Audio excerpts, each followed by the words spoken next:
আপনার পোষা প্রাণী যেমন গরু, ছাগল অথবা ভেড়া এদেরকে যদি কখনো বানর, কুকুর, বাদুড় অথবা খেকশিয়ালে কামড় দিয়ে দেয় অথবা আঁচড় দিয়ে দেয়, তাইলে এখানে আপনার সর্বপ্রথম করণীয় কী?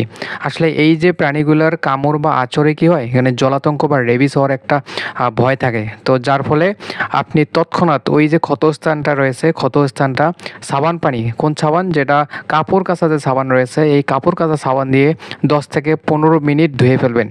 তারপরে আয়োডিন অথবা পবিসেপ যে সলিউশন পাওয়া যায় আমাদের, যেগুলো স্যানিটাইজারের কাজে ইউজ করা হয়, তো এগুলো দিয়ে ওই স্থানটা ভালো করে একটু মুছে দেবেন। এর পরবর্তীতে যত দ্রুত সম্ভব আপনি ডাক্তারের কাছে যাবেন। জেনারেলি এইসব প্রাণীর কামড়ে ভ্যাকসিনেশন ছাড়া কোনো উপায় থাকে না।